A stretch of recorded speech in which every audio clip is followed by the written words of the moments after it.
बिस्मिल्लाहिर्रहमानिर्रहीम, अस्सलामुअलैकुम and a very good morning public. मैं आपको खुशामदीद कहूँगी। मैं हूँ अर्मला हसन। उम्मीद करते हैं जी आप बिल्कुल ठीक ठाक होंगे, मज़े में होंगे और साथ साथ आपको जुम्मा मुबारक भी कहेंगे। आज जुम्मे का दिन है, दुरूद शरीफ एक बार ज़रूर पढ़ें और उसके साथ साथ जी आपको पता है वीकेंड भी होता है और वीकेंड के लिए भी तैयारियां पूरी होती हैं। वेदर आज सुबह मुझे लग रहा था कि फॉग है या स्मॉग है, कुछ समझ नहीं आ रही थी क्योंकि आज फिर लाहौर की फ़िज़ा खासी आलूदा नज़र आ रही थी और वो जो धुंधलापन हमने काफ़ी दिनों से कह रहे थे कि बारिश के बाद थोड़ा बेहतर हुआ है, लेकिन आज फिर कुछ इसी तरह के मामला थे। सो बी सेफ़, मास्क का इस्तेमाल करें और अगर आप रात को मोटरवेज़ या उस जगह पे ट्रैवल करें, धुंध के बायस बंद कर देते हैं मोटरवेज़ को, बट स्टिल मेक श्योर कि be careful and be safe everyone. अच्छा जी, आगे बढ़ते हुए हुकूमती और सारी मामलात से पहले आज बहुत अहम दिन भी है, एक अहम शख्सियत को भी हम याद करने वाले हैं। आज पाकिस्तान और मुस्लिम ममालिक की पहली खातून वज़ीर आज़म मोहतरमा बेनज़ीर भुट्टो शहीद की 70वीं बरसी मनाई जा रही है। मोहतरमा बेनज़ीर भुट्टो शहीद को आज हम याद कर रहे हैं और आज गड़ी खुदा बख्श के अंदर मुख्तलिफ तकरीबात तो हो रही है मुल्क भर में, पीपल्स पार्टी मुनक्किद करा रही है, लेकिन उसके साथ साथ जो मरकज़ी तकरीब है जिसमें बिलावल भुट्टो ज़रदारी शरीक होंगे वो गड़ी खुदा बख्श के अंदर होगी। इस हवाले से हम आपको मज़ीद भी आगाह करते रहेंगे। आगे बढ़ते हैं जी और हुकूमती जो मामलात हैं उस पर भी बात कर लेते हैं। एक तरफ तो जी हुकूमत और PTI के दरमियान मुज़ाकरात का अमल जारी है, तो दूसरी जानिब PTI की मुश्किलात बढ़ती चली जा रही हैं। बैरूनी दबाव के बावजूद 9 मई के हमलों में शामिल मज़ीद 60 सिविलियंस को मिलिट्री कोर्ट्स ने सज़ा सुना दी है, जिसमें खान साहब के जो भांजे हैं हसन न्याजी, उनको भी 10 साल कैद बामुशक्कत की सज़ा सुनाई गई है। जबकि खैबर पख्तूनख्वा के हवाले से बात करें तो वज़ीर आला अली मीन गंडापुर को जी रावलपिंडी की इंसदाद दहशत गर्दी अदालत ने मुसलसल अदम पेशी पर इश्तिहारी करार दे दिया है और इसके साथ साथ हुकूमती नुमाइंदों की तरफ से PTI पे जो तनकीद का सिलसिला है वो जारी है। आज़मा बुखारी ने कहा जी कि एक तरफ तो तहरीक इंसाफ मुज़ाकरात का ड्रामा रचा रही है, तो दूसरी तरफ सिविल नाफरमानी की जो तहरीक है उसका ढिंडोरा भी पीट रही है। सोशल मीडिया पर ओवरसीज़ पाकिस्तानियों को कहा जा रहा है कि तरसीलाते ज़र ना भेजें और ये उकसाया जा रहा है। रहनुमा PTI शिबली फराज भी साथ साथ कहते हैं कि जी कैदियों की रिहाई हो, 9 मई हो, 26 नवंबर हो, कमीशन बनाना मुतालबा है। हमने मुज़ाकरात के लिए हाँ कर दी है और कम से कम मुतालबे सामने रखे हैं ताकि संजीदा फैसले हो। 26वीं तरमीम पर हमारा इख्तलाफ अपनी जगह मौजूद है, लेकिन इस नुक्ते को भी मुतालबात से निकाल दिया गया है। तहम अलीमा खान जो कि इमरान खान साहब की बहन है, उन्होंने कहा है कि इमरान खान साहब ने कहा है कि सिविल नाफरमानी की कॉल वापस नहीं होगी। ये क्या सूरत हाल है जी? तहरीक इंसाफ की एक जानिब कहा जा रहा है मुज़ाकरात होंगे और सिविल नाफरमानी की कॉल को मौखिर किया गया है, दूसरी तरफ खान साहब की जो बहन है वो कह रही है कि वापस नहीं ली गई। ये क्या मामलात हैं और ये जो मुश्किलात में इजाफा है उसके साथ साथ जो हुकूमत एतराज़ात उठा रही है, इस पर बात करेंगे। मज़हर बल्लास साहब हमारे साथ मौजूद है, सीनियर सहाफ़ी हैं, तज्ज़ियाकार हैं, उनको हम खुशामदीद कहते हैं। Thank you very much sir, बहुत शुक्रिया आपके वक्त का। ये सबसे पहले तो आज मोहतरमा बेनज़ीर भुट्टो के हवाले से हमने प्रोग्राम के आगाज़ में बात की, मैं चाहूँगी आप अपनी बात का आगाज़ उन्हीं के हवाले से कुछ करें। जी, मैं अर्मला आपने बहुत अच्छा किया। मैं ये आप बात ना भी कहती तो मैं ख़ुद बेनज़ीर भुट्टो शहीद से बात शुरू करने वाला था। मेरी उनसे बड़ी यादें वाबस्ता हैं, मेरी उनसे मुलाकातें रहीं और जिस दिन बीबी शहीद हुई हैं उस दिन भी हम कहीं इकट्ठे थे दोपहर में। अब आपके मीडिया चैनल्स के हवाले से वो जब आप 2007 में तशरीफ़ लाईं तो वो पहले 2 दिन बड़ी डिस्टर्ब हुई, फिर मुझे फ़ोन किया, कहने लगी कि मैं बड़ी डिस्टर्ब हूँ। एक एम्बेसडर मुझे मिलने आता है तो 30-40 कैमरामैन घुस आते हैं अंदर और फिर वो कोई कहता है यूं करो, कोई कहता है इधर देखें, कोई फ़लाँ, तो मैं बड़ी डिस्टर्ब हो गई हूँ। मैंने कहा अच्छा चलें, कल से इसका हल निकाल देते हैं। मैं एक कैमरामैन भेज दूँगा, वो आपकी स्टिल भी पिक्चर्स निकाल लिया करेगा और फुटेज भी बना लिया करेगा। तो उससे वेरी नेक्स्ट डे हमने ये काम कर दिया।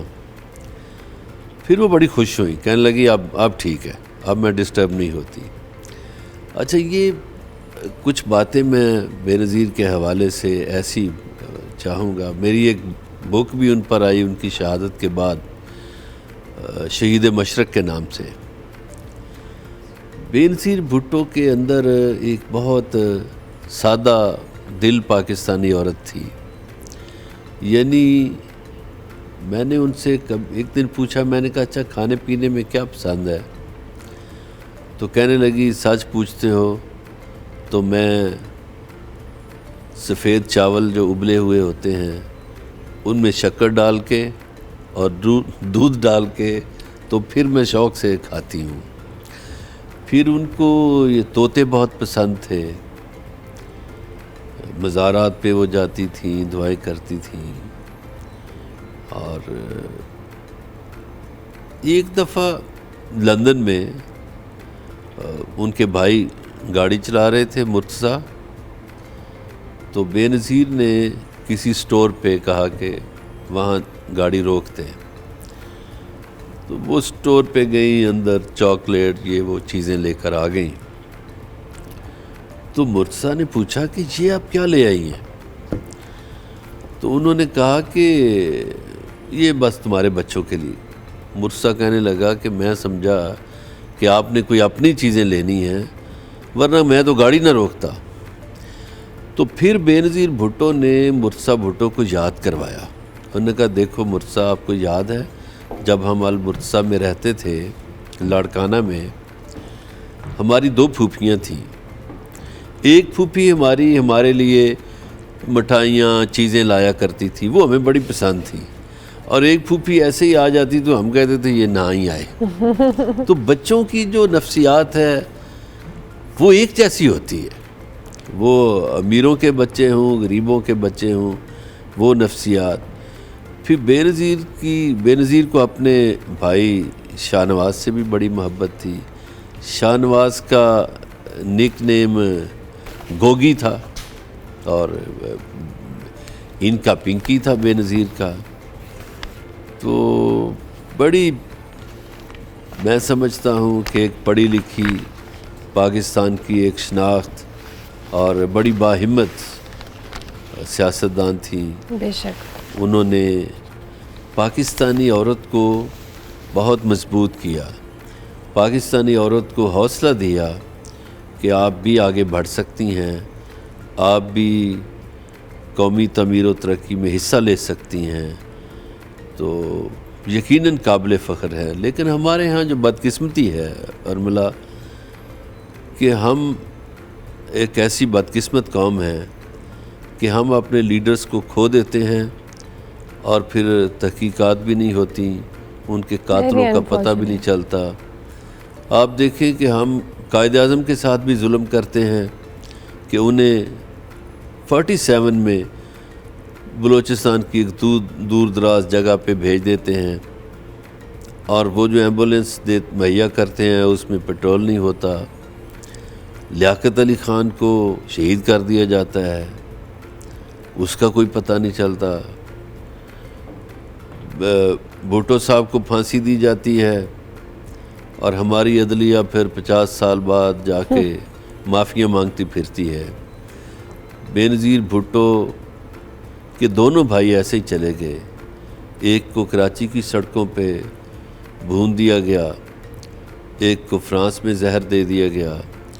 ख़ुद बेनज़ीर भुट्टो को लियाकत बाग में, ये जो अब पिंडी में, किस तरह शहीद कर दिया गया और फिर कोई पता नहीं चलता हमारे यहाँ। Very unfortunate. और यही चीज़ें हैं जो हम अफसोस ही करते हैं किसी के जाने के बाद, और हमें एहसास होता है कि कितना, वैसे तो मोहतरमा के हवाले से, उनकी लीडरशिप के हवाले से पूरी दुनिया ही जानती है कि बड़ी, जैसे आपने कहा, तबीयत के हवाले से भी सादा थी लेकिन लीडर भी बहुत ज़बरदस्त थी। मज़े साहब, ये लाड़काना का एक इलाका है मोहोटा जी, वहाँ अमरूद बहुत शानदार होता है। बेनज़ीर भुट्टो अमरूद भी बहुत खाया करती थी। हाँ, मोहोटा में बहुत शानदार अमरूद होता है। और सिंध में जो चावल है वो लाड़काना में ज़्यादा होता है। Okay okay okay. पंजाब में ये हमारे शेखुपुरा में, नारोवाल में, सियालकोट में, गुजरांवाला में, इन इलाकों में चावल होता है ज़्यादा। तो सिंध में लाड़काना में चावल होता है। ओके। और लाड़काना बड़ा, लोग तो कहते हैं ना मर्दम खेस, मैं कहता हूँ जन खेस इलाका था। लाड़काना में हमीदा खोड़ो पैदा हुई, लाड़काना में बेनज़ीर पैदा हुई, लाड़काना में महताब अकबर पैदा हुई। तो लाड़काना ने बड़ी अच्छी ख़वातीन पैदा की माशाल्लाह। अच्छा जी, अब ज़रा हुकूमती मामलात के ऊपर मर्ज़ साहब आएँ। ये जो मुज़ाकरात वाला एक मामला है, एक तरफ तो मुज़ाकरात की बात हुई, फिर शुरू भी हुए मामलात, अभी चल रहे हैं। 31 जनवरी 2025 के हवाले से तहरीक इंसाफ कह रही है कि हम मुज़ाकरात का हल चाहते हैं, लेकिन दूसरी जानिब एक अलीमा खान कह रही हैं कि हमने सिविल नाफरमानी की तहरीक वापस नहीं ली। हुकूमत कहती है जब तक ये तलवार लटकी रहेगी तो मुज़ाकरात का क्या फ़ायदा। और फिर मिलिट्री कोर्ट्स के अंदर सिविलियंस की सज़ाओं के हवाले से भी एतराज़ात उठा रही है तहरीक इंसाफ। अरमला हसन, देखें, तलवार तो दोनों तरफ से लटकी हुई है, बल्कि मैं समझता हूँ कि हुकूमत की तरफ से ज़्यादा तलवार लटकी हुई है। हुकूमत की तरफ से सज़ाएँ भी दी जा रही हैं। एक ऐसा मामला जिसमें जिनको सज़ाएँ दी जा रही हैं, ना उनका कोई वकील पेश होता है, ना उनका कोई गवाह है, ना कोई CCTV फुटेज है। और फिर एक और मरहला है कि जो लोग मुलव्वस थे उस हमले में, प्रेस कॉन्फ्रेंस की तो उनका जुर्म धुल गया। जिन्होंने प्रेस कॉन्फ्रेंस नहीं की उन्हें सज़ाएँ दी जा रही हैं। हुकूमत एक तरफ मुकदमे कायम कर रही है, इमरान खान ही ले लीजिए, वो बेचारा कब से अंदर है और बाहर चिड़िया मरती है तो मुकदमा इमरान खान पे बन जाता है, किसी का बाजू टूट जाता है तो मुकदमा उस पे बनता है। ऐसे मुकदमात जिनमें वो जेल में है, वाक़यात बाहर हो रहे हैं और उस पे मुकदमात बनाए जा रहे हैं। तो मैं समझता हूँ कि हुकूमत ज़्यादा तलवार लटका रही है। उन्होंने तो फिर हौसला कर रखा है, यानी बंदे भी उनके शहीद हों, बंदे भी उनके ज़ख्मी हों, मुकदमात भी उन पर बने, गिरफ्तारियाँ भी उनकी हों, जेलों में भी वो जाएं। ये कहाँ का इंसाफ है? ये तो इंसाफ नहीं है। जब तक पाकिस्तान में इंसाफ नहीं होगा, जब तक पाकिस्तान में रूल ऑफ लॉ नहीं होगा, मैं नहीं समझता पाकिस्तान आगे बढ़ सके। आगे बढ़ने के लिए हमें इंसाफ की ज़रूरत है। और मुज़ाकरात को अगर कामयाब करना चाहता है कोई, तो ये ज़िम्मेदारी ज़्यादा हुकूमत पर है।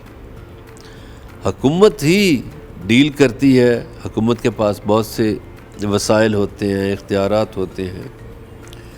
तो हुकूमत को कोई मोहब्बत का पैगाम वाज़िया करना चाहिए, हुकूमत को दिखाना चाहिए कि हम सीरियस हैं। हुकूमत एक तरफ एक हाथ में जूता रखती है, दूसरे हाथ में कहती है कि आप मुज़ाकरात करें। इस तरह नहीं होता। मेरा ख़्याल है कि जिनसे मुज़ाकरात होने हैं वो हो रहे हैं, ऊपर से पर्दा हो रहे हैं।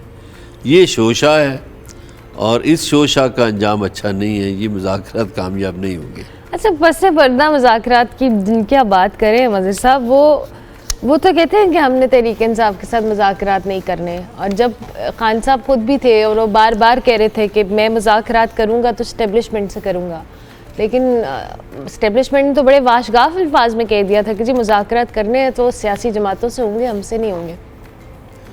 अरमला, ये बात है फरवरी 99 की, फरवरी 99 की। मैं ऐसे एक देहात में बैठा हुआ था, गया हुआ था कोई 1-2 दिन के लिए। तो उन्होंने कहा जी नवाज़ शरीफ तो 2/3 अक्सरियत है उसके पास। तो मैंने कहा नवाज़ शरीफ अक्टूबर में उसकी हुकूमत ख़त्म हो जाएगी। कल अभी मुझे एक बंदे ने याद करवाया, मैं तो ये बात भूल गया।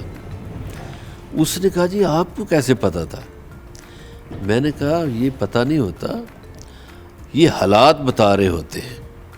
अभी जैसे ये अमेरिकन इलेक्शन था, ये पाकिस्तानी मीडिया और इवन अमेरिकन मीडिया भी बड़ी प्रेडिक्शंस कर रहा था कि जी ट्रंप हारेगा।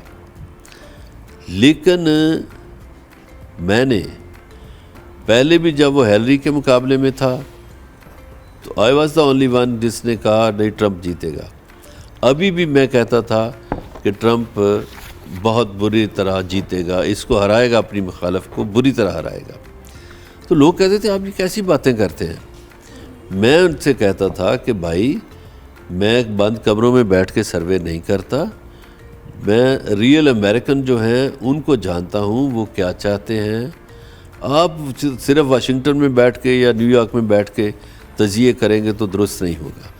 आप उनकी जो स्टेट्स हैं वहाँ जाएं, आपको पता चल जाएगा अमेरिकन का मूड क्या है, क्या वो चाहते हैं। इसी तरह मैं अभी कह रहा हूँ आपके प्रोग्राम में कि 2 से 3 महीने हैं, ये इमरान खान के पाँव पड़ेंगे कि आप जो चाहते हैं वो करें, हमारी जान छोड़ दें बस। ऐसा क्या होने वाला है वज़ीर साहब? अभी बहुत से इशारे बैरूनी दुनिया से आ रहे हैं, अभी तो उनकी हलफबरदारी भी नहीं हुई, वो तो 20 जनवरी को होगी। तो उसके बाद ज़ाहिर है ये हो ही नहीं सकता उनकी। कैसे हम पाकिस्तान दुनिया से कट के रह सकते हैं? क्या पाकिस्तान यूरोपीय यूनियन से कट के रह सकता है? क्या पाकिस्तान अमेरिकन से कट के रह सकता है? दुनिया से तो कट के नहीं रहा जा सकता। अब दुनिया कह रही है कि ये आप सज़ाएं गलत दे रहे हैं, दुनिया कह रही है कि ये जो इमरान खान पे मुकदमात हैं ये गलत हैं, दुनिया कह रही है कि आपके यहाँ इंसानी हुकूक की पामाली हो रही है। तो ये सब कुछ तो हमें छोड़ना पड़ेगा, हमें दुनिया की बात मानना पड़ेगी, नहीं तो दुनिया अपनी बात मनवा लेगी। दुनिया हमसे ताकतवर है, सच्ची बात है। नहीं तो ये जो रिचर्ड ग्रिनेल साहब की स्टेटमेंट्स है, इस पे जो हुकूमत है या मुस्लिम लीग नून है वो बड़े एतराज़ात उठा रही है कि जी इतनी कल वो एक मौसूम जो मुस्लिम लीग नून के मिनिस्टर भी हैं वो बैठे हुए थे, वो कहते हैं जी कि क्या ज़रूरत है इसको मीडिया पे इतनी बात करने की, रिचर्ड ग्रिनेल की बातों की, इनको कौन सीरियसली लेना है। उन्होंने तो उसको नूरी नत भी करार दे दिया ना मौला जट का, उन्होंने कहा नूरी नत है और इसको आप इतना सीरियसली ले क्यों रहे हैं। ये मिनिस्टर साहब से कोई पूछे कि आप लोग फिर अपने पुराने ट्वीट क्यों डिलीट करते फिर रहे हैं, आप अपनी पुरानी बातों से क्यों मुकर रहे हैं। और अभी तो कुछ दिन हैं, उसके बाद देखिए मिनिस्टर साहब या इनके बड़े क्या कहेंगे। देखिए आपको मेरी बात अच्छी लगे या बुरी लगे, इमरान खान वो आदमी है जिसने पाकिस्तान की तारीख बदल के रख दी है। इनका ख्याल था उसके मुखालफीन का कि जिस तरह हम पहलों को डील करते रहे हैं कि 2 दिन मच्छर छोड़ दिए तो तीसरे दिन वो बंदा डील करने के लिए तैयार हो जाता था और डील करके मुल्क से बाहर चले जाते थे। ये जो मिनिस्टर साहब हैं इनके जो रहनुमा हैं वो डील करके जाते थे, फिर मुक़द्दस ज़मीन पे जाके झूठ बोलते थे कि हमने कोई मायदा नहीं किया। फिर आपको याद होगा कि वो सऊदी शहज़ादा मकरन आया, उसने इस्लामाबाद के एक होटल में मायदा लहराया, दिखाया ये मायदा हमारे साथ करके गए थे। तो झूठ तो नहीं बोलना चाहिए ना, आप अपनी मिट्टी पर रहें, अपनी धरती पे। ये कैसा आदमी है कि उसको कितनी ऑफ़र्स हुई, अभी भी ऑफ़र्स हैं कि आप बनी गाला में चले जाएं, हाउस अरेस्ट हो जाएं, फ़लाना कर लें, चलें आप नथिया गली चले जाएं और 3 महीने के लिए बोले ना सिर्फ।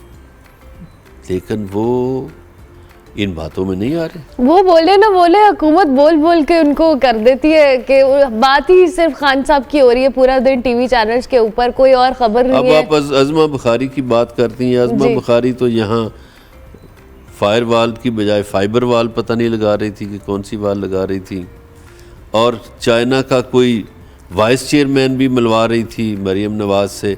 हालांकि हमें तो आज तक चाइना का कोई वाइस चेयरमैन नहीं नज़र आया। कम्युनिस्ट पार्टी का वाइस चेयरमैन हो सकता है बट चाइना का वाइस चेयरमैन कोई नहीं है। ठीक हो गया, thank you very much Mazhar साहब, बहुत शुक्रिया आपके वक्त का। मज़हर बिल्लाह साहब सीनियर सहाफ़ी तज्ज़ियाकार हमारे साथ मौजूद थे, सियासी सूरत हाल के ऊपर अपना तज्ज़िया दे रहे थे। हम ब्रेक लेंगे, ब्रेक के बाद वापस आएंगे। आप देखते रहिए good morning public.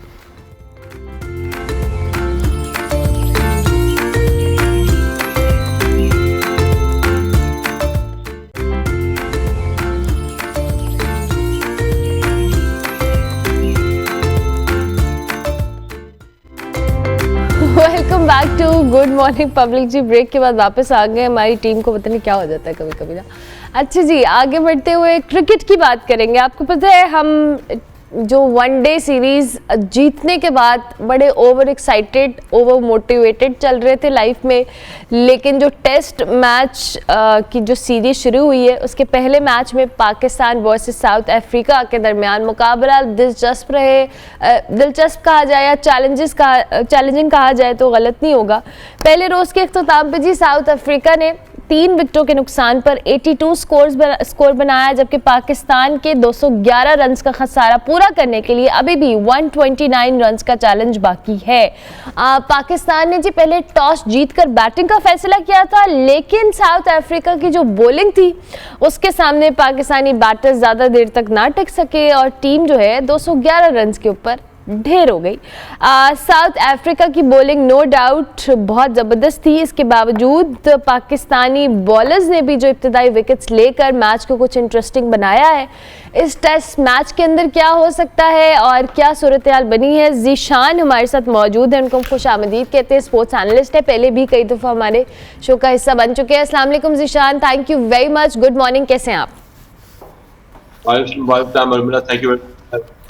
Zeeshan, match आपने देखा, पहले मैच का पहला दिन कैसा लगा आपको? हम पहले थोड़ा चैलेंजिंग सूरत हाल में रहे, उसके बाद फिर पाकिस्तानी बॉलर्स ने भी कुछ इंटरेस्टिंग बनाया, लेकिन स्टिल अभी बाकी है।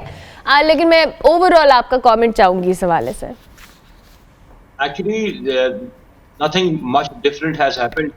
Even this time around in the red ball, it was expected. आपकी जो बैटिंग है, अगर आप इसकी हिस्ट्री चेक करें, the last 15 matches played in South Africa, the red ball matches, इनमें से आप 12 मैचेस आप हारे थे और 12 मैचेस और 3 उनमें से ड्रॉ हुए थे। जब हम लोग एक्चुअली, मैं पहले भी आपको प्रोग्राम में कह चुका, हम historical perspective we need to factor that in mind. वो तो उसमें ये कि हम 12 मैच हारे हैं, उनमें से कुछ मैचेस जो है ना हम 200 से कम की जो है ना स्कोर हमने किया है, और the remaining of the matches में हम 7 और मोर विकेट से उनसे हारे थे। मेरी प्रेडिक्शन वाइट बॉल के बारे में वनडेज में ठीक नहीं रही, but T20 yes it was not on spot. Pakistan ने जो बॉलिंग का रिस्पांस दिया ना उनको, वो अच्छा रिस्पांस दिया और we have a very interesting match at. तो अफ्रीका की बॉलिंग में कुछ स्पेशल नहीं था, उन्होंने सिर्फ एक चैनल में बॉलिंग की है, they only bowled the channel, और चैनल में बॉल करके उन्होंने आपकी ऑफ स्टंप पे आपको चैलेंज किया है। और एज इट हैपेंस पाकिस्तान ने एक इस पार्टनरशिप हमारी लगी जिसमें 250 हमारी हुई। अगर शान मसूद और बाबर थोड़ी सी रिस्पॉन्सिबिलिटी से खेल लेते तो ये ही टारगेट आपका जो आपने सेट किया है 207 का, यानी फर्स्ट इनिंग्स का, ये आपका 300 के करीब चला आया था। सो अब नाउ ठीक है, still have a match in hand, 129 की आपकी लीड है, और the way Khurram Shahzad has bowled, सिर्फ अगर आप एडन मैकरम को आप आउट करते हैं तो बाद में आप बिलीव बर्न्स एक और उनके बैटर हैं जो कि आपको चैलेंज दे सकते हैं, बट इफ यू बोल चैनल तो आपका चांस बन सकता है। बस ये मेरा छोटा सा पॉइंट है। Pakistan I think has gone one spinner less, जो स्पेशलिस्ट स्पिनर था, नुमान को लेके गए तो उसको खिलाना चाहिए था। और दूसरा, अगर आपने शाहीन को टेस्ट मैचेस में रेस्ट कराया है, then you should have gone with Mir Hamza, left arm option, you didn't do that. अब रेस्ट जो टीम आ गई है, I would have picked Mir Hamza ahead of Naseem Shah, और हमारे पास बॉलिंग ऑप्शन है। बाकी the match is still open, आज के दिन डिसाइड करेगा फर्स्ट जो सेशन है कि आप किस डायरेक्शन में इस मैच में जा रहे हैं।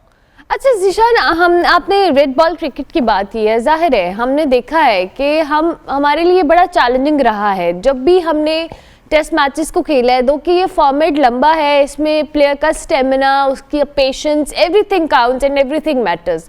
हमारी टीम जब जब टेस्ट मैचेस खेलती है स्ट्रगल करती है, जस्ट बिकॉज आपको लगता है कि हम शॉर्टर फॉर्मेट, वनडे या T20 फॉर्मेट्स के इतने आदी हो चुके हैं कि हमारे पास जो टेस्ट मैचेस हैं उसके लिए टीम कॉम्बिनेशन से लेकर हमारे प्लेयर्स का स्टेमिना, उनकी फिटनेस, एवरीथिंग कहीं ना कहीं कुछ ना कुछ कॉम्प्रोमाइज चल रहा है।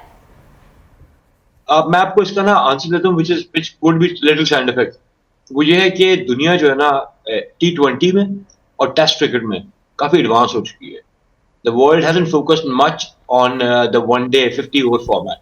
हम अपना एक जो पुराना टेम्पलेट है हम उसको फॉलो कर रहे हैं। इसकी वजह से आपने देखा होगा कि हमारी जो टीम की सिलेक्शन है या हमारी टीम का जो कॉम्पोजिशन है उसको 50 ओवर का फॉर्मेट ज्यादा सूट कर रहा है।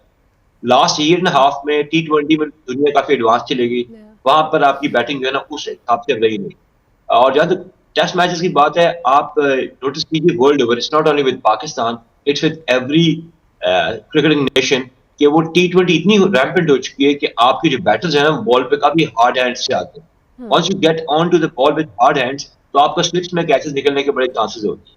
तब आप देख रही हैं कि दुनिया सारी में 200, 220, 250 पे जो है ना फर्स्ट इनिंग्स का क्लैप्स होता है, सेकंड इनिंग्स में जाके जब आप उसको थोड़ा यूज्ड होते हैं तो पिच डिटेरियोरेट कर चुकी होती है। तो पाकिस्तान के लिए जरूरी था कि they should have known their option. Pakistan की बॉलिंग ने अभी तक आपको लेट डाउन नहीं किया so far in this series.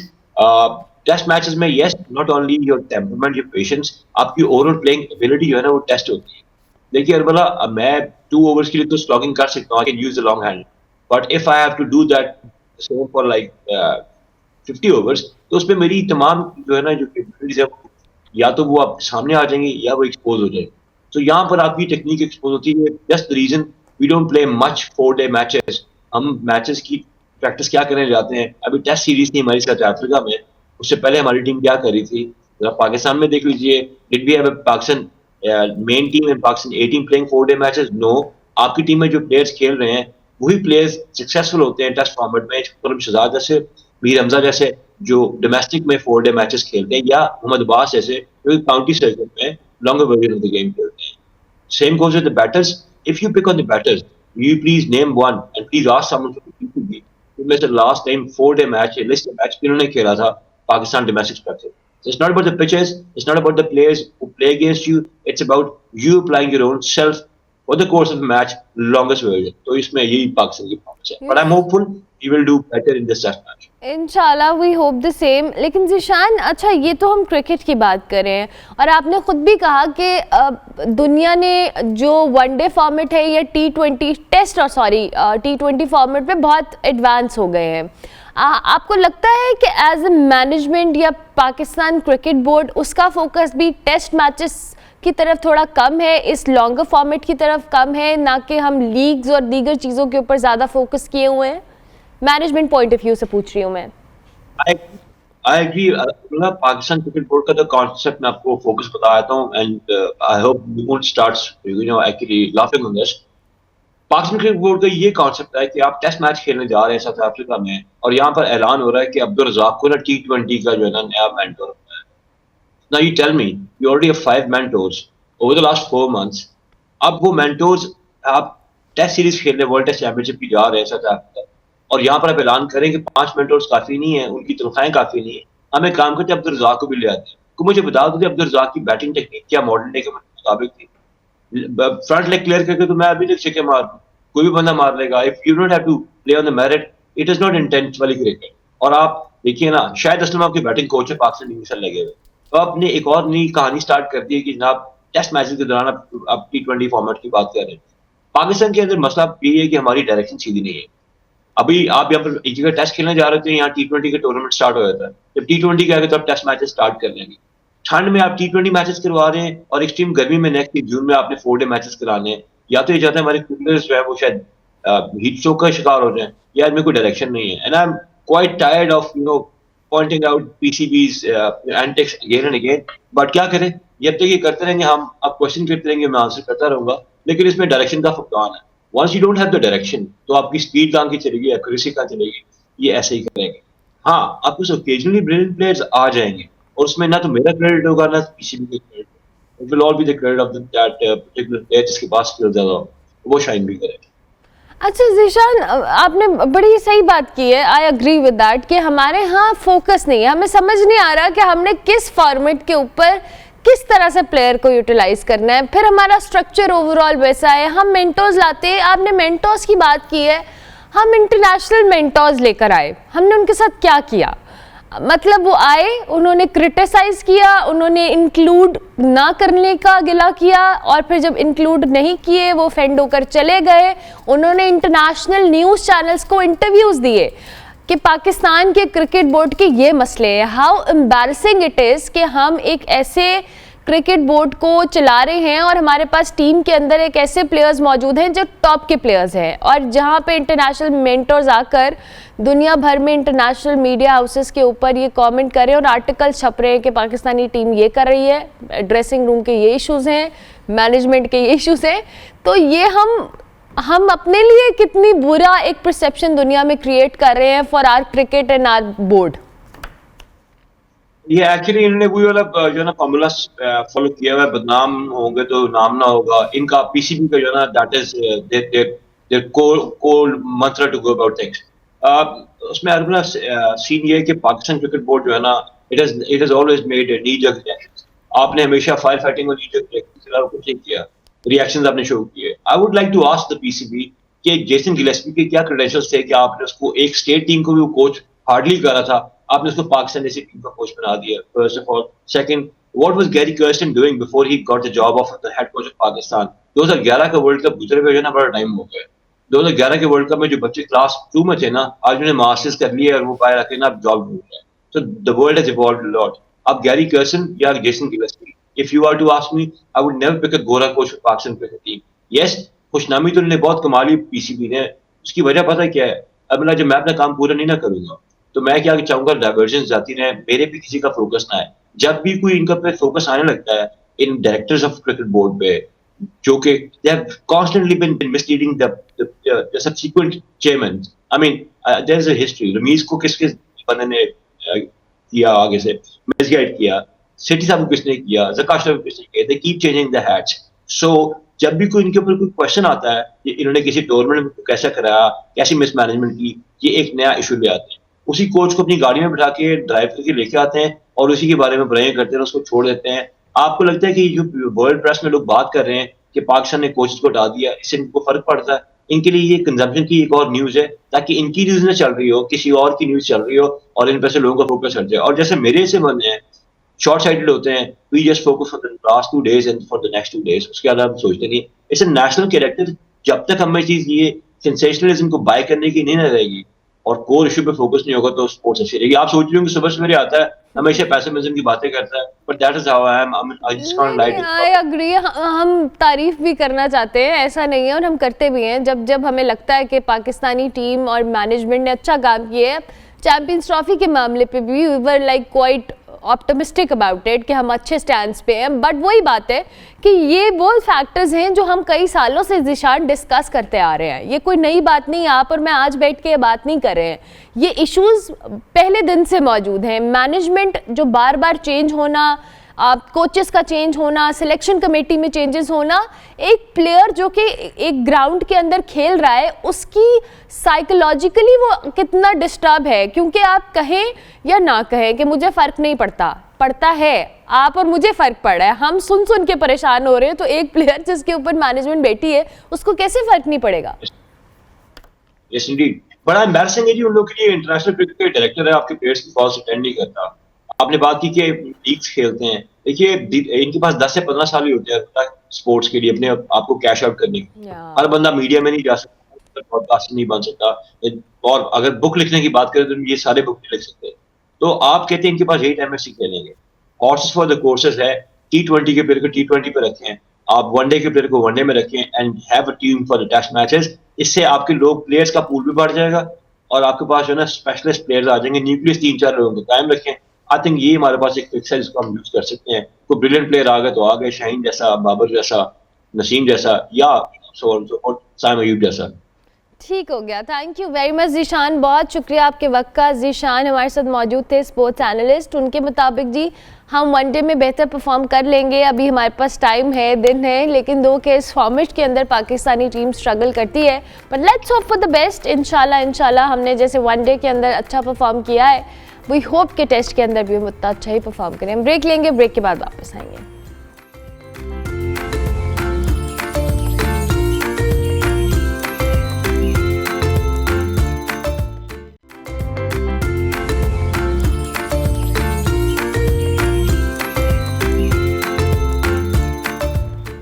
Welcome back to good morning public. जी आपको पता है 2024 जो है वो अख्ताम पजीर हो रहा है। ऐसे में बहुत सारे फैक्टर्स हैं और हम साल के एंड में जितना 2024 के अंदर जो जो चीज़ें एक्सपीरियंस की हम आपको बताएंगे। सख्त गर्मी से सख्त सर्दी हो, बारिशों से तूफ़ान तक के ख़तरात हो, गर्म तरीन दिन से गर्म तरीन रात तक, कराची ने बहुत सारी चीज़ों को एक्सपीरियंस किया है। और इस 2024 में ओवरऑल कराची का वेदर कैसा रहा है, इसकी सख्तियाँ और इसकी अच्छाइयाँ सब बता रही है इकरा अवान इस रिपोर्ट में। शहर कायद 2024 में साल भर मौसमियाती तब्दीलियों की जद में रहा। 2024 में कराची के मौसम ने कई रंग बदले। 11 और 12 जनवरी को कड़ाके की सर्दी पड़ी। कम से कम दर्जा हरारत 10 डिग्री सेंटीग्रेड रिकॉर्ड किया गया।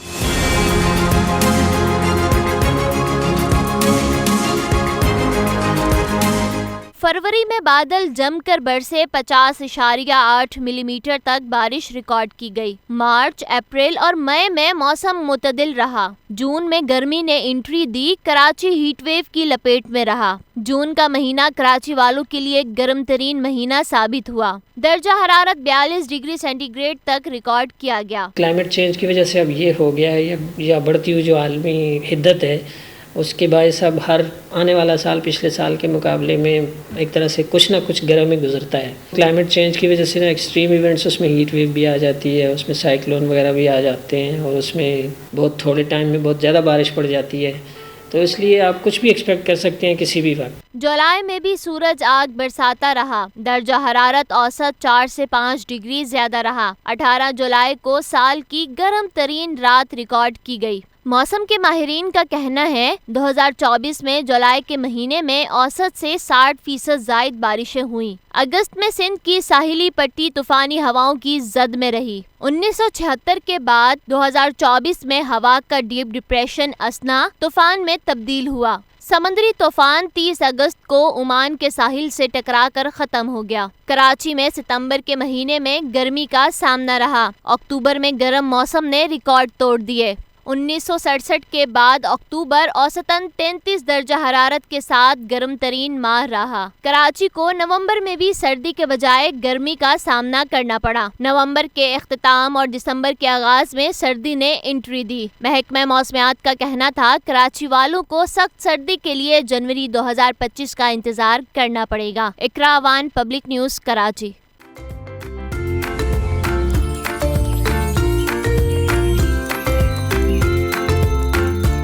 Welcome back to good morning public ji. Break के बाद वापस आ चुके हैं जनाब। आज जो आर्टिस्ट हमारे साथ मौजूद हैं, इनकी आर्ट के पीछे भी एक कहानी है और इनके आर्टिस्ट बनने के जर्नी तक भी बहुत सारे चैलेंजेस, बहुत सारी मुश्किलात थी जिनको इन्होंने ओवरकम किया और उसके बाद इनकी खूबसूरत आर्ट हो, इनकी कहानी हो, इनकी तमाम तर एग्जिबिशन जो अब ये करते हैं, बहुत इंटरेस्टिंग है जी। तशफीन मजीद जोसेफ हमारे साथ मौजूद हैं। एक बाहिम्मत मुसव्विर भी हैं, मुजस्मा साज भी हैं, जिनका फ़न और ज़िंदगी दोनों बड़ी, जैसे मैंने कहा, चैलेंजिंग रही है। बहुत इंटरेस्टिंग स्टोरीज़ होती हैं जब कोई आर्टिस्ट हमारे पास आता है, लेकिन चूँकि इनके साथ कुछ अजीबोगरीब वाक़यात भी हुए तो मैं ख़ुद बताने की बजाय इनसे ही जानूँगी, क्योंकि हमारे साथ स्टूडियोज़ में मौजूद हैं तशफीन मजीद। अस्सलाम वालेकुम जी। अस्सलाम वालेकुम। कैसे हैं आप? जी, आई एम फाइन। तशमीन, बहुत इंटरेस्टिंग कहानी भी है और आपका जो बचपन से लेके अब तक, इसमें आपके वालिद का भी आपकी आर्ट के अंदर बड़ा इंपॉर्टेंट रोल रहा है और फिर आपके कुछ चैलेंजिंग हालात व वाक़यात थे। मैं चाहूँगी आप थोड़ा सा हमारे देखने वालों को बताएं कि ये आगाज़ कैसे हुआ। जी, ब्रीफली मेरे फादर कॉमरेड मजीद जोसेफ आर्टिस्ट थे, तो वो बॉर्न आर्टिस्ट थे, तो उनकी बचपन से उनसे सीखा, यानी आँख खोली तो एक माहौल आर्ट वाला मिला, तो उनकी रहलत हुई। I wanted to be in NCA, तो उस वक्त उनकी हार्ट अटैक से डेथ हो गई, तो देन ऑड जॉब्स करनी पड़ी घर को चलाने के लिए। 5 बहनें थीं, 2 भाई थे हम। तो वालिद के बाद ये सारा उधर फिर लाइलपुर में यानी फैसलाबाद में GC यूनिवर्सिटी में फ़ाइन आर्ट्स डिपार्टमेंट बना, तो 4 to 8 बैच में मैं ग्रेजुएट हुआ। तो I was the Pioneer student fine art. तो इस तरह फ़ाइन आर्ट्स की डिग्री होल्ड करने के बाद मैं लाहौर विज़िट करता रहा और लाहौर आ गया।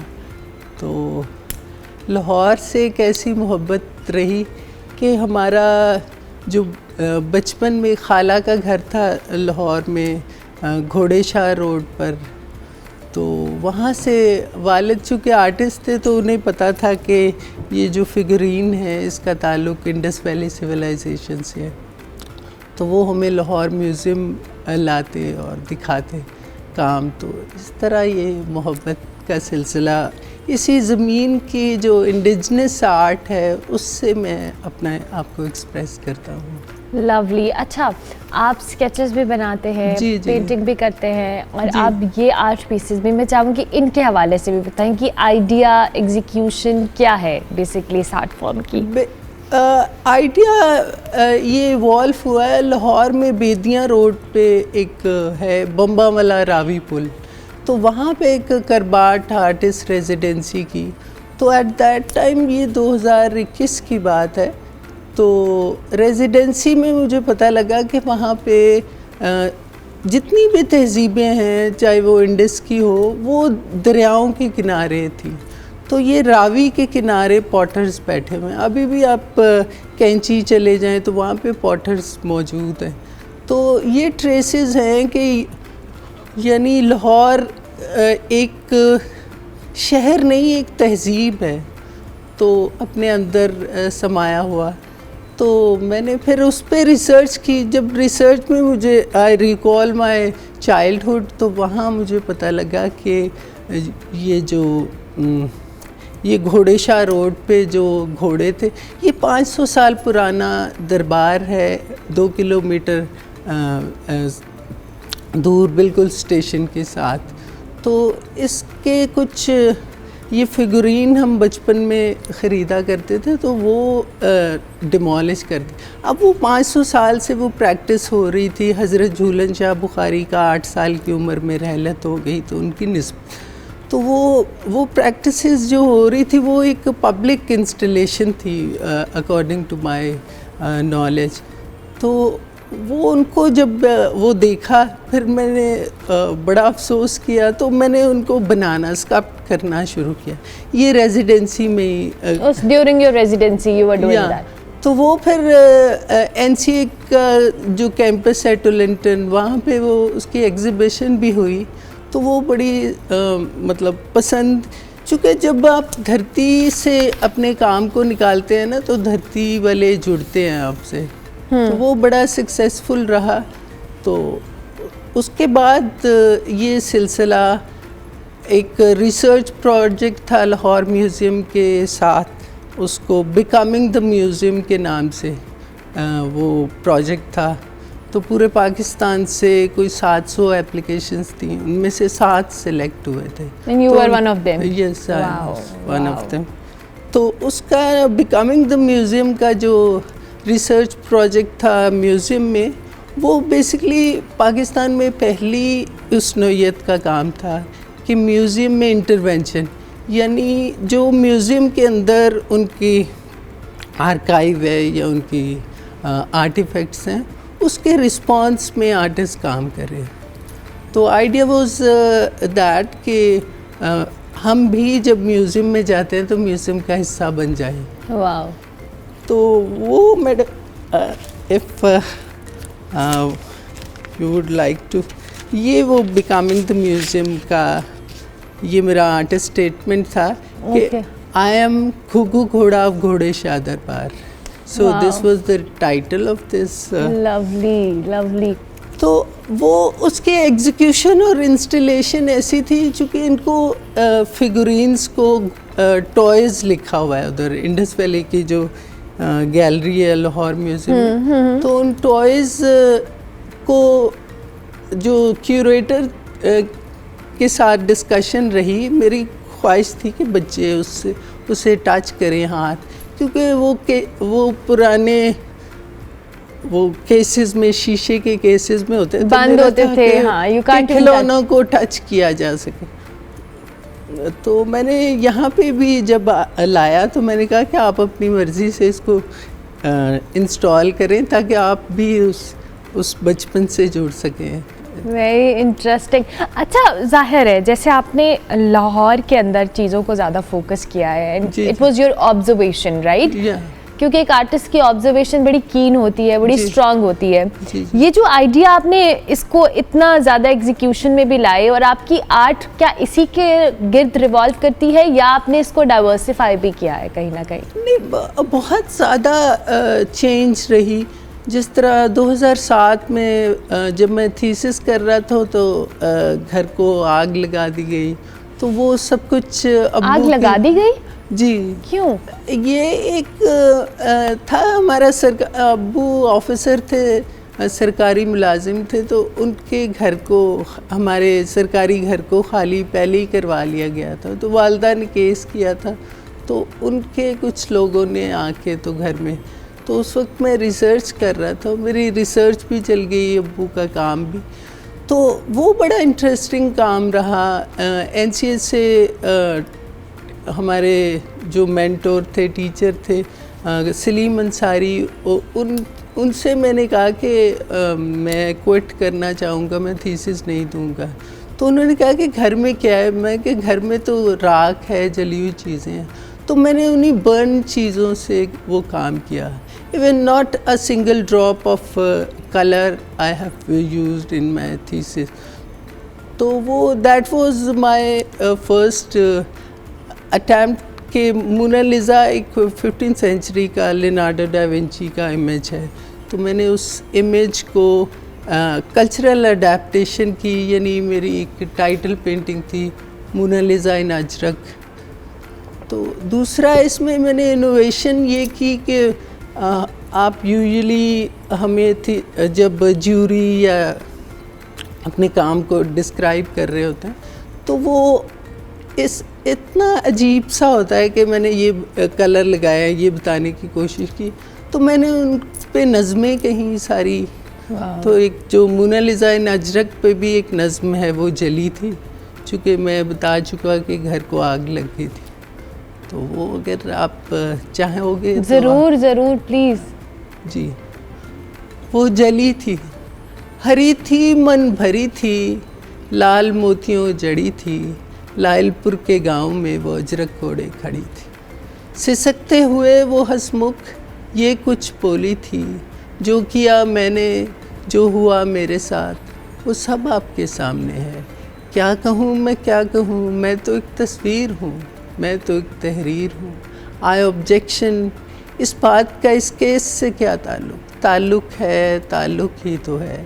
नहर के पार उस गांव में वो मेरे साथ जली थी, मेरी ही फरमाइश पर भरी तस्वीरी नुमाइश में वकील पर लगी थी। हाय वो मन भरी थी, मेरी बनाई वो तस्वीर जब चीख चीख के जली थी। So this is it.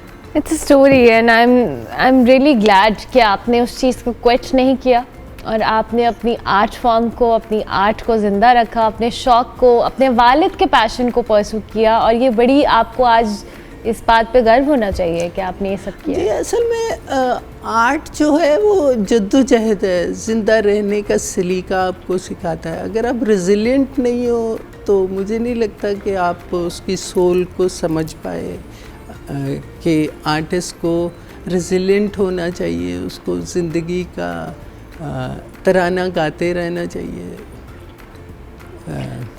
अच्छा, आप अपनी आर्ट को आम पब्लिक प्लेसेस के ऊपर एग्जिबिट करते हैं और अभी रिसेंटली आपकी इकोल्यूशन के नाम से एक एग्जिबिशन भी हुई, उसके हवाले से बताएं। असल में ये सिलसिला कोई नया नहीं है, हमारे फादर भी पब्लिक स्पेसेस पे लायलपुर में करते थे। तो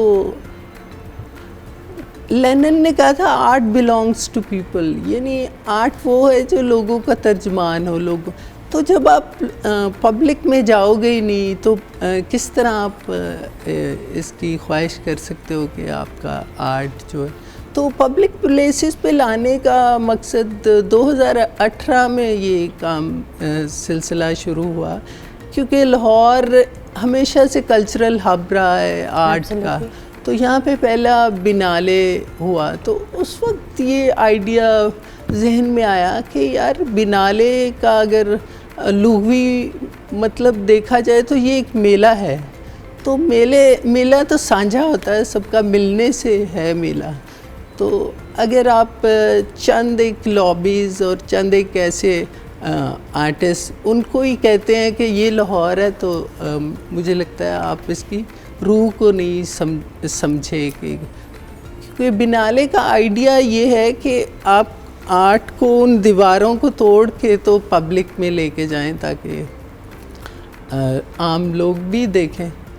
तो उस वक्त 18 में मैंने सारे लाहौर में विज़िट किया, तो किसी जगह मुझे कोई स्पेस नहीं थी मिल रही। तो जब मैं दिल्ली गेट एंटर हुआ तो वहाँ पे शाही हमाम भी वो ऑक्यूपाइड था और इस तरह।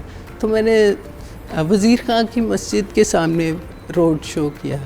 तो वहाँ से वो फिर वो मीडिया में और नईम साधु ने उन पे लिखा, अखबारों में आया, चैनल्स पे आया कि आप कहना क्या चाह रहे हैं। तो मैंने बताया कि जी ये मेला है, तो जिस तरह लाहौर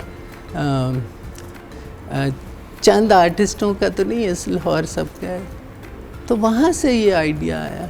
तो ये इकोल्यूशन का 2 साल पहले मैंने सिलसिला शुरू किया। वो जो मोनालिसा जली थी उसका मैंने खाली फ्रेम लिया और उस फ्रेम को मैंने माल रोड पे डिफरेंट जगहों पे रखा।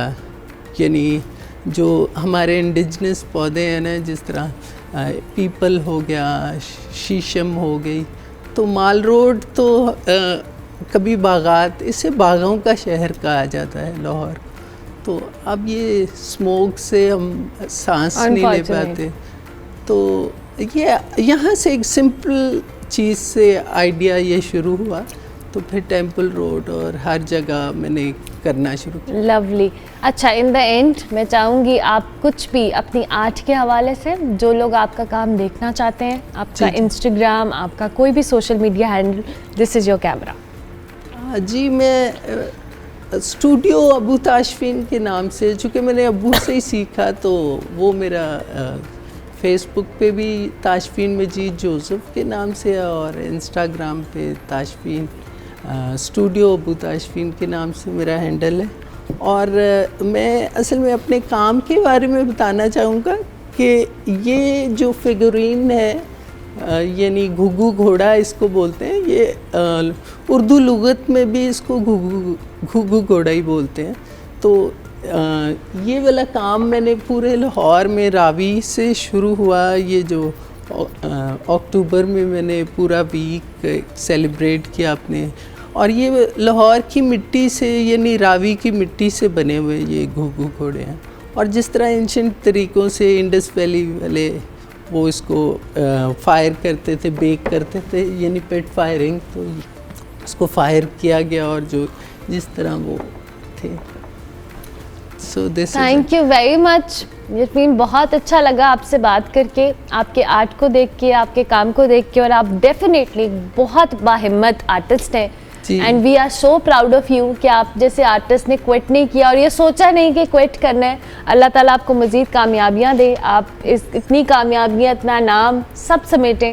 थैंक यू वेरी मच, बहुत शुक्रिया। बहुत शुक्रिया। हमारे साथ तशफीन मजीद जोसेफ सिंधु मौजूद थे जी, अपने आर्ट के हवाले से बता रहे थे। हमने ब्रेक लेनी है, ब्रेक के बाद वापस आएंगे। आप देखते रहिए गुड मॉर्निंग पब्लिक।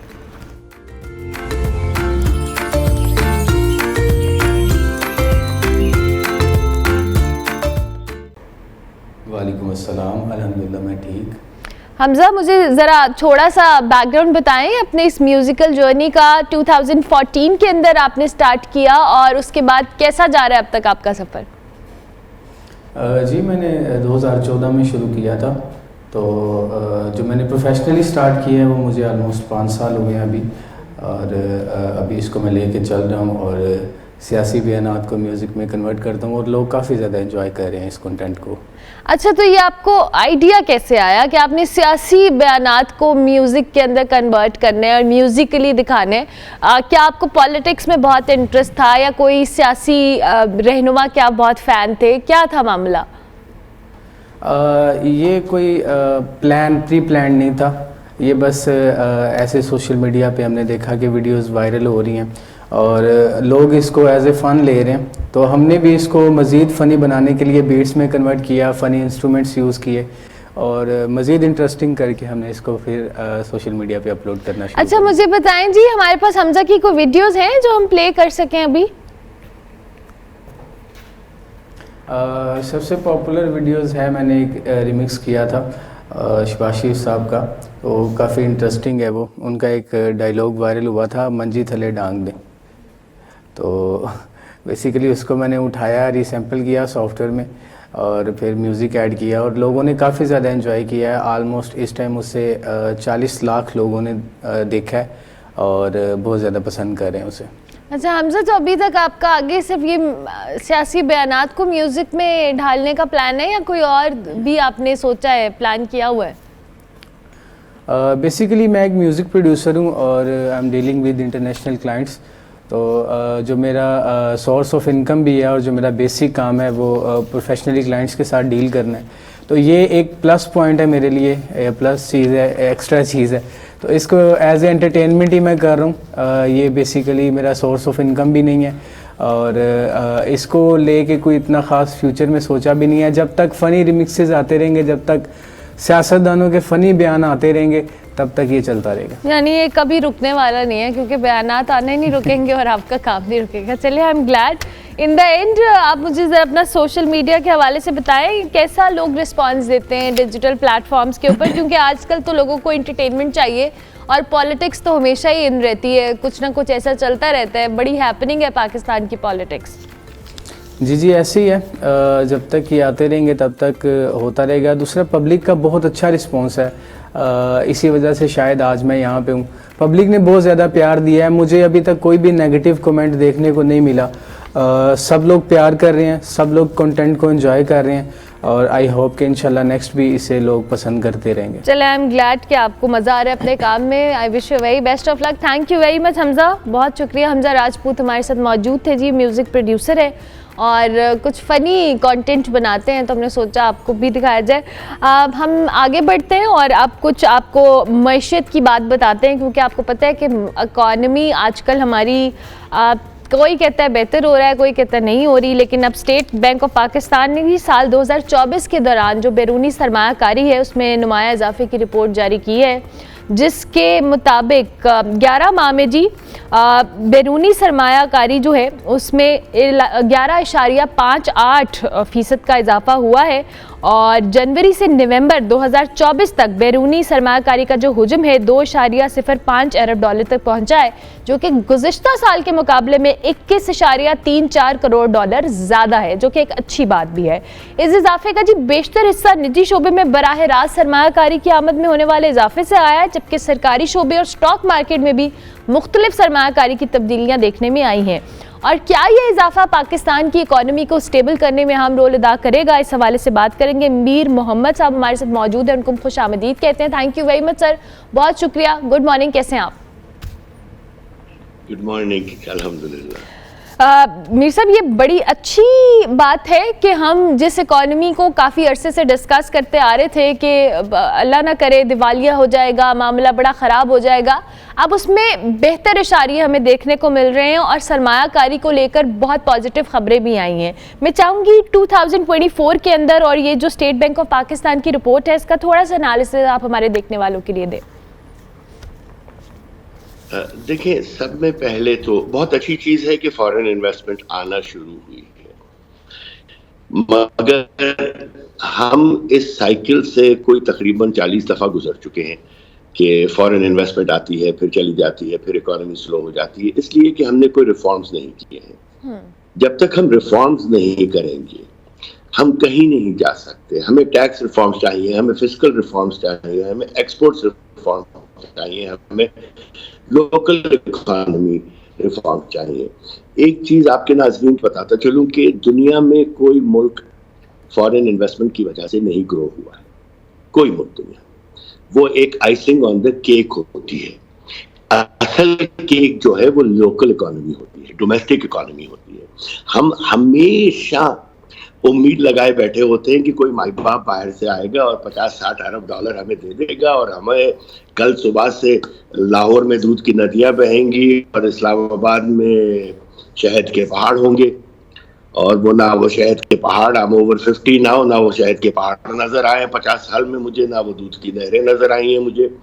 इसलिए कि डोमेस्टिक इकोनॉमी आपके सामने चाइना है, चाइना फॉरेन इन्वेस्टमेंट से नहीं ग्रो हुआ है। आपके सामने जर्मनी है, जर्मनी फॉरेन इन्वेस्टमेंट से नहीं ग्रो हुआ है। आपके सामने अमेरिका है, अमेरिका फॉरेन इन्वेस्टमेंट से नहीं ग्रो हुआ है। इंडस्ट्रियलाइजेशन के बाद जापान था आपके पास, जापान वर्ल्ड वॉर 2 के बाद वो फॉरेन इन्वेस्टमेंट से नहीं ग्रो हुआ था। ये मईशत जो है, हमारे मिनिस्टर्स जो है इसको बहुत पेचीदा बनाकर पेश करते हैं ताकि उनको तारीफ मिले अपनी, कि वाह क्या मसला हल किया है आपने मिनिस्टर साहब, सुभान अल्लाह, आपसे ज्यादा ज़हीर तो कोई है ही नहीं।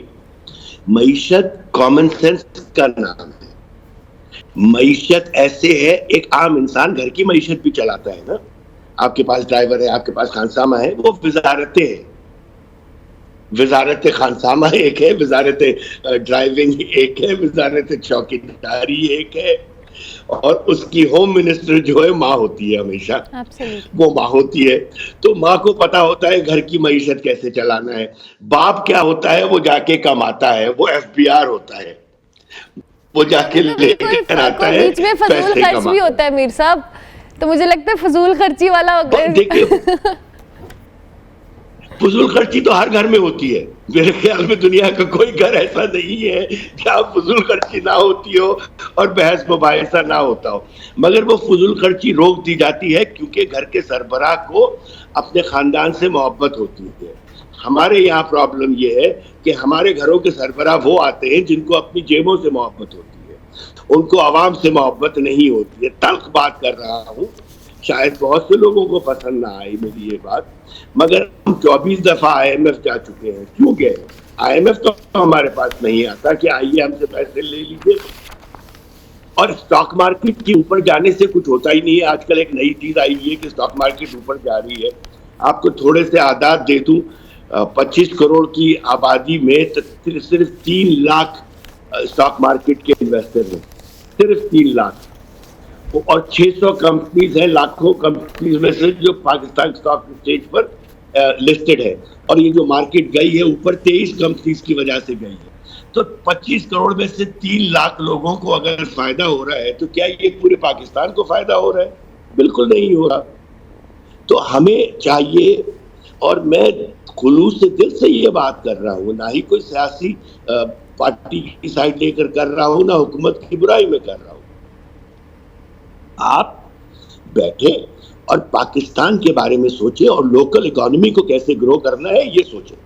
हम उस वक्त से गाड़ियां असेंबल कर रहे हैं गाड़ियां पाकिस्तान में, जब चाइना मोटरसाइकिल भी नहीं बनाता था।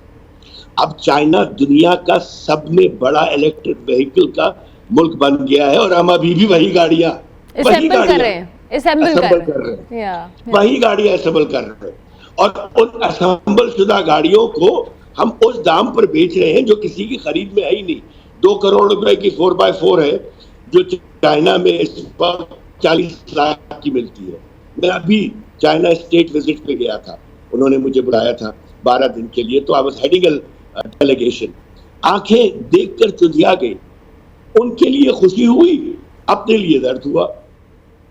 ये अजीब सी अच्छा मीर साहब, अब मैं आपको इंटरप्ट कर रही हूँ माजरत के साथ क्योंकि वक्त कम है, मैं चाहूंगी जैसे आपने बात की कि दुनिया ने अपनी इकोनॉमी को पैरों पे खड़ा किया है, और इन्वेस्टमेंट के पॉइंट ऑफ व्यू से के अलावा भी वैसे भी उन्होंने अपने सिस्टम के अंदर रिफॉर्म्स की हैं। आप क्या समझते हैं, हमारे यहाँ विल का मसला है, कोई करना नहीं चाहता, टीम नहीं है, क्या लोग इतने काबिल नहीं हैं, क्या हमारा बेसिकली इशू क्या है कि हम IMF के साइकिल में उलझे हुए हैं, हम छोटी छोटी बातों पे खुश हो जाते हैं।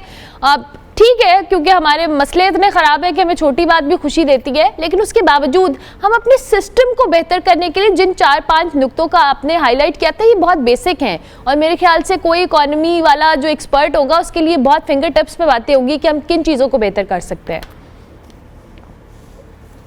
देखिए, सब में पहले तो आपकी सारी बातों से एक बात ये कि क्या हमारे पास क्वालिफाइड लोग नहीं है, बिल्कुल गलत बात, बहुत है।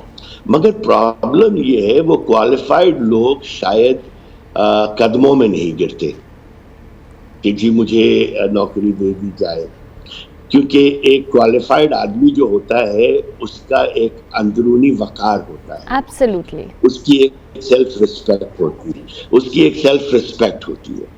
वो मुफ्त में काम कर देगा मगर आपके कदमों में नहीं गिरेगा, और जो कदमों में गिरेगा वो क्वालिफाइड नहीं होगा। हमारे यहाँ सिर्फ कदमों में गिरने वाले लोगों को ऊपर लेकर आया जाता है। हमारे यहाँ एक लैंडलॉर्ड को वजीर सेहत बना दिया जाता है, एक बिजनेसमैन को वजीर आईटी बना दिया जाता है।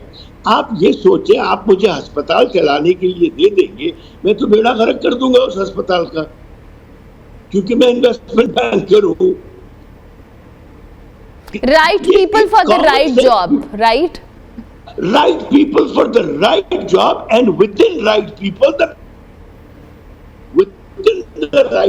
within the group of right people, the best people.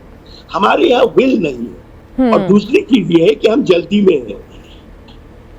हमने कभी आज तक 5 साल का इकोनॉमिक प्लान नहीं बनाया, 10 साल का इकोनॉमिक प्लान नहीं बनाया, 77 साल हो गए हैं। I have never seen a 10-year economic plan. Sir हम तो महीनों का क्या हफ्तों का प्लान बनाते हैं, मुझे लगता है हम हफ्तों के प्लान पे चल रहे हैं, बस रोज का रोज क्या चल रहा है। हफ्तों के प्लान पे भी नहीं चल रहे। आज रिपोर्ट आएगी स्टेट बैंक की, कल टीवी पे आ जाएगी। हम घंटों के प्लान पे चल रहे हैं। काश के हम हफ्तों के प्लान पे चलते तो थोड़ी सी बेहतरी आ जाती, महीनों के प्लान पे चलते और आती, सालों के प्लान। हमें बैठकर सीरियसली सोचना है, इस डिजिटाइजेशन के दौर में हर मिनिस्ट्री को डिजिटाइज होना चाहिए। सब में पहले एफबीआर को, जो कमा कर देती है हमें, उसे 100% डिजिटाइज होना चाहिए। एआई के जरिए आपकी ऑडिट्स होनी चाहिए, इंसानों के जरिए नहीं होनी चाहिए, क्योंकि जब एक आम आदमी को फोन आता है एफबीआर से, उसकी टांगें थरथर आ जाती है, इसलिए कि उसे पता है ओ मैं फंस गया, मैंने कुछ किया भी नहीं है मगर मैं फंस गया। यही चीज आर्टिफिशियल इंटेलिजेंस, दुनिया की सब में बड़ी इकोनॉमी अमेरिका है इस वक्त। अमेरिका में इंटरनल रेवेन्यू सर्विस में वो ट्रिलियंस ऑफ डॉलर्स का टैक्स कलेक्ट करते हैं और वो एआई के जरिए ऑडिट करते हैं। कोई इंसानी मुदाखलत उसके अंदर है ही नहीं। उन्हें वो खौफ ही नहीं है कि ये रिश्वत मांगेगा। एआई कैसे रिश्वत मांगेगी? You know, so common sense चाहिए हमें और पॉलिटिकल स्टेबिलिटी चाहिए हमें। very important. Without political stability, economy cannot grow. Yeah, absolutely. अच्छा मीर साहब, अब ये जो रिपोर्ट्स हम देखते हैं, हर थोड़ी देर से बाद एक कोई इदारा रिपोर्ट जारी करता है। स्टॉक मार्केट का आपने जिक्र किया, अभी हम स्टेट बैंक ऑफ पाकिस्तान की रिपोर्ट का जिक्र कर रहे हैं। क्या ये रिपोर्ट्स उस चीज़ का तायुन करती हैं कि आम पब्लिक क्या इस वक्त किस मुआशी सूरत हाल से दो चार है? क्योंकि मैं हमेशा ये बात करती हूँ कि हम जब आपस में इंटरैक्ट कर रहे होते हैं, एक आम आदमी, तो उसके मसाइल वही के वही हैं जो शायद हम 2-2.5 सालों से जो बुरे हालात हैं, जो मिडिल क्लास को हम लोअर मिडिल में आ रहे हैं। मुझे नहीं लगता कि इस रिपोर्ट से किसी को कोई फ़र्क पड़ रहा है कि उसके घर में दाल, आटा, रोटी, ये सब चीज़ें जो उसने करनी है वो कम हुई हैं, गैस कम हुई है, बिजली कम हुई है। ये तो इशारे बेहतर हुए हैं, आम आवाम तक इसकी जो असमरात हैं वो तो अभी तक नहीं आई गेस पहुँचे। आप इस पर बेहतर तौर पर मुझे गाइड कर सकते हैं। ये आदाद व शुमार का एक गोरख धंधा होता है और खुसूसन पॉलिटिकल इकोनॉमी जो होती है, गवर्नमेंटल आदाद व शुमार जो होते हैं, इससे बड़ा गोरख धंधा मैंने दुनिया में नहीं देखा। हर मुल्क में होता है, कहीं बहुत ज़्यादा होता है, हमारे जैसे ममालिक में। मैं आपको छोटी सी मिसाल देता हूँ। 48% इन्फ्लेशन से कह रहे हैं कि 9% पे इन्फ्लेशन आ गई है। तो इसका मतलब ये है कि जो चीज़ 70 रुपए की थी वो 18 रुपए की होनी चाहिए थी। अकल की बात है ना, 18 रुपए की होनी चाहिए थी। कि भाई रिवर्स हुई है ना महंगाई, इन्फ्लेशन इज महंगाई रिवर्स हो गई है। बेहतरीन, वाह वाह वाह वाह वाह। आपके लिए मैं खड़े होकर तालियां बजा देता हूँ मिनिस्टर साहब। तो आप जरा ये बताइए क्या चीज कम हुई है? बाहर जाइए रोटी उतने की, बाहर जाइए पेट्रोल उतने का, बाहर जाइए उतने का नहीं सर, महंगा, उतने का नहीं, महंगा हुआ है जी।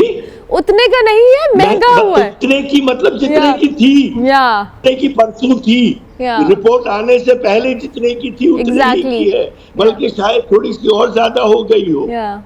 तो ये जो है ना, ये बेस ईयर्स बदल दिए जाते हैं। इसके इन्फ्लेशन का बेस ईयर 2021 से लेके 2023 कर दिया, सारे के सारे फिगर्स चेंज हो गए। It is so easy to do it. I was an advisor to Musharraf I have seen the government inside out. I have been an advisor in the American government. I have seen this inside out. ये चीजें करते हैं तो देखिए झूठ इतना बोले कि हमें हजम हो जाए, क्योंकि मैदे हमारे हैं। झूठ बोलने वाले के मैदे पे कोई असर नहीं पड़ता, हमारे मैदों पे असर पड़ता है। आप इतना झूठ बोले कि मुझे हजम हो जाए, मैं कहूँ यार शायद चीजें सही हो रही है। 48 से 9 पे ले आए 1 साल के अंदर, मगर बाहर जाके देखे, आप किसी आंख बंद करके हुजूम में किसी के कंधे पे हाथ रख के पूछे भाई महंगाई कम हुई है, पूछिएगा मत, क्योंकि मुझे तो डर है कि बहुत बुरा भला कहेगा, बहुत बुरा भला कहेगा सर, थोड़ा बहुत भी नहीं कहेगा। आप खातून है, आपको बुरा भला कहेगा, मैं कहूंगा मुझे चपेट पड़ेगी अगर मैं ये कहूँ उसको। You're so right. तो हमें, so they have to tell us the truth. They have to, देखिए ये हमारी हुकूमतें जो है ना, अच्छी खबरें लगाकर खुश होती है और अब समझती है कि अगले ने ये खबर खरीद ली है। मगर बेटा आप लोगों की जो जनरेशन है ना, आई salute you guys literally. I wish we had the courage you young people have. I wish we had the information you young people have. I wish we have the intelligence you young people have.